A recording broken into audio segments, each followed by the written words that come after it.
With long timelines and many moving parts, building projects present plenty of risks. Site conditions can be one of the riskiest components of a project, and grading or excavating of the site is one of the first steps taken. Due to the unknowns held underground, extra work is often required to prepare a site for construction. By the end of this video, you'll have a much better idea of what building site risks often look like and how to overcome them. Hi, my name is Josh Reckerman. I'm an architect here at Niman Munson. With over 40 years of experience, we've seen it all when it comes to project sites, from contaminated soil to unplanned below-grade materials to inadequate soil conditions.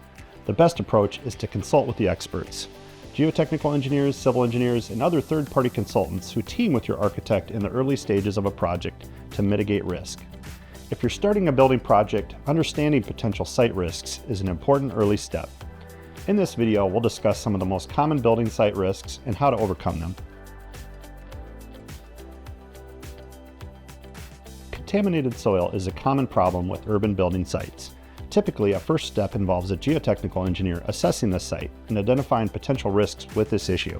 Often, sites previously housing gas stations, dry cleaners, and industrial plants contain some level of contamination. Contaminated sites require remediation before construction can begin. The level of remediation depends on the severity of the problem. For example, removing underground storage tanks or contaminated soil can require extensive site work. No matter the situation, remediation ensures that hazardous materials don't seep into the building and endanger occupants or affect building assemblies. Existing structures are also a common problem with urban sites. If the site had a previous use, you may encounter building footings or debris from previous demolition beneath the soil. A ground-penetrating radar scan can show solid matter beneath the surface and identify any problems you may encounter. However, this service can be an additional cost and is not always necessary. Instead, your architect may recommend a contingency or allowance to cover the potential removal as excavation proceeds. Planning for this scenario helps protect your budget.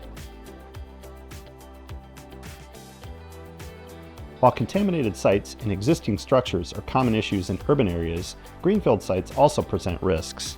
Some sites may contain inadequate soil conditions for the type of structure you plan to build. Like site contamination, inadequate soil conditions will be identified in a geotechnical report. The geotechnical engineer will drill into the ground and take samples of soil and bedrock, a process known as soil boring. For taller, larger buildings, bedrock investigation and corings are especially needed to guide design. Analyzing these samples determines if the site can support the proposed structure. Although a geotechnical survey occurs early in the process, the geotechnical engineer should understand the project's general requirements when analyzing the soil. Explaining the building's height, size, use, and planned construction techniques will lead to a more accurate analysis.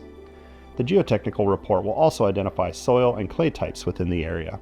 For example, in eastern Iowa, expansive clay is common and likely requires certain steps to be taken to address it. If your site is at risk for these soil conditions, your architect may recommend a contingency to cover the cost of removing soil during construction so it can be replaced with suitable bearing material. Some sites present additional environmental risks, especially those located in floodplains. Generally, it's best to avoid floodplains when selecting a building site. However, if you choose to build in a high-risk area, you'll need to take additional steps to protect your building. Local jurisdictions will have requirements for the height of an occupied floor level above a floodplain. To meet these requirements, you may need to raise the foundations, fill the site to the necessary level, or design for dry or wet floodproofing. Every building site presents some risks. Taking the time to study the site before starting design work is the best way to mitigate these issues.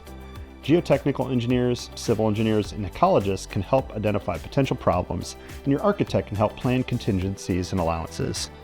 Before starting a building project, it helps to understand potential project costs you'll encounter. Learn more by clicking the link below to read about the differences between project and construction costs. Thanks for watching.